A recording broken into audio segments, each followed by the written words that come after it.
So I'm doing an emergency chair repair for one of my old teachers at school. So what we've got here is this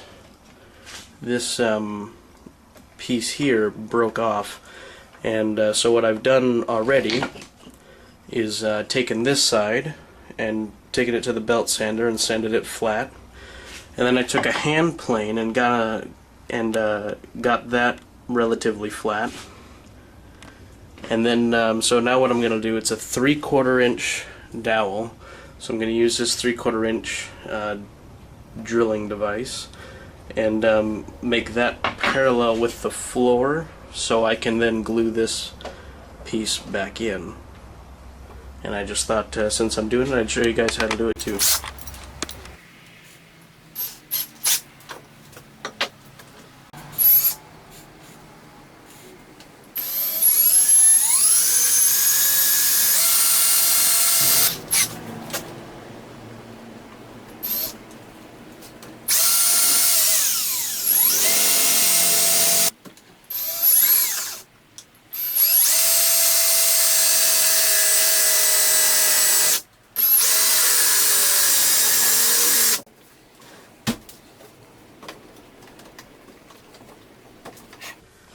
Okay, so now that I've got this to where it'll fit, and I've got enough material out of this hole to where it'll kind of sit in there, I need to make the decision whether or not I want to do this elegantly and try to do something with a dowel here, but you know, I need to keep in mind that there's going to be weight on this, because people put, you know, you sit on the stool and put your foot on this, and that's how this actually broke. Someone put their foot on it and then snapped off. So I could either do something fancy with like a smaller dowel, insert it into a larger dowel, insert it to this, or I could just run a screw through the side, which would be probably the strongest thing, but I guess you just need to decide, if you're doing this, what will work best for your own personal situation. I'm not exactly sure. Probably I'll just run a screw through it. She said there's no really sentimental value to it, and it's an old chair, so I might end up running a screw through it and then trying to cover it up with a dowel. That's probably what I'll do.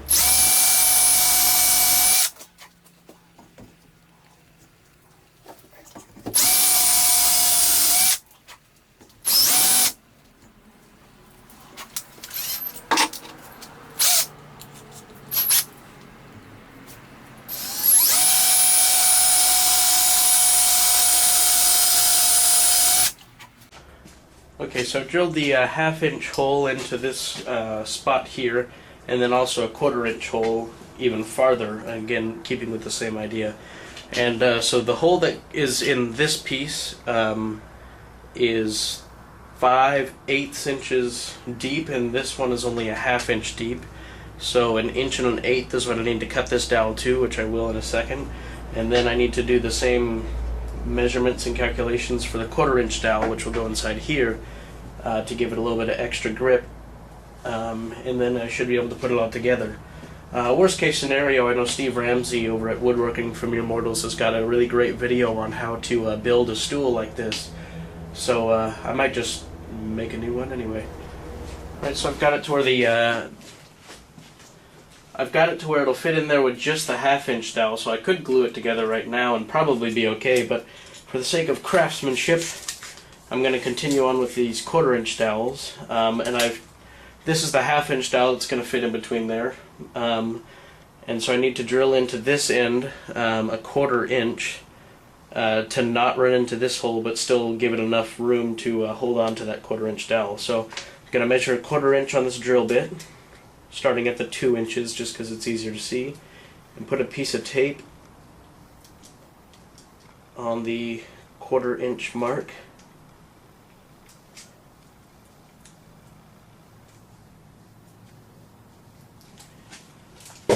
Then I'll put this in the drill, and I'll know exactly how far I'll drill into just by stopping when I get to the tape. Well, I knew it was going to happen.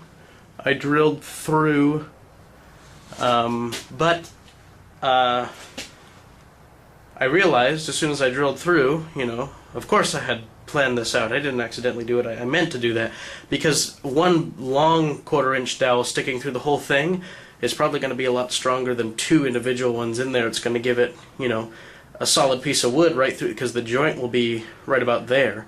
And if I have 2 pieces of wood right there, that's going to really weaken right where the joint had to be. So it's kind of a blessing in disguise. I thought I screwed up, but I think this just saved me, and this is going to make a much stronger wood joint.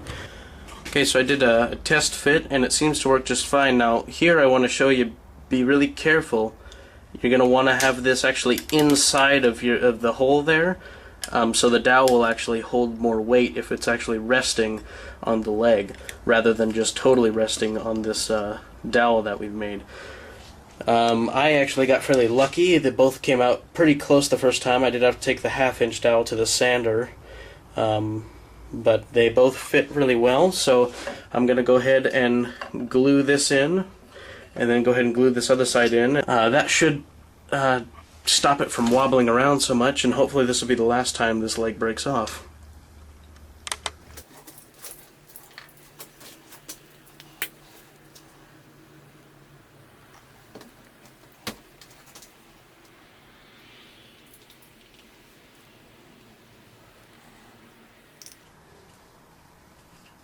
Another thing I want to mention here, I just forgot to, but you want to put glue on the inside of this or on the outside of this. You want these 2 dowels to be glued together as well, not just glued inside of the big ones separately.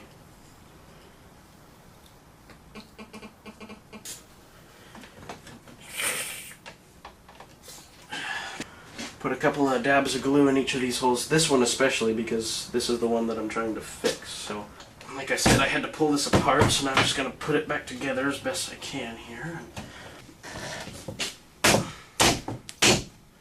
Like I said, you want this to be actually in the original hole just a little bit, so it's actually resting, this piece of wood is actually resting on the leg rather than just on that joint that we made.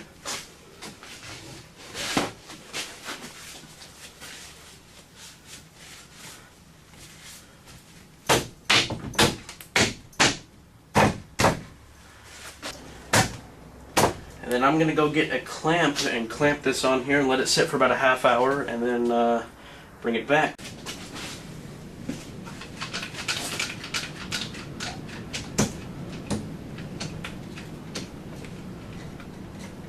Alright, so I was just reviewing, I try to review each take to see if there's anything I can do differently, or if it even matters. And I had the camera angle screwed up. It was just focused down here, and you couldn't really see what I was doing. I just fit them in like I did the dry fit, but with glue. And again, I made sure that this is actually sitting in the original hole on the leg itself. And I just put a couple of drops of glue in each one of these too to help sturdy it up, and then put a clamp on it. Be sure to get all this squeeze out off. And yeah, I guess that's how you fix one of these that's fallen off a bar stool. Like I said, probably an easier solution would have been to just run a screw in from the side here. But if you want to be all elegant or challenge your woodworking abilities, then try something different. So I want to thank you for watching, and be sure to like and subscribe. And if you have any questions, please feel free to leave them in the comments, and I'll do my best to answer them.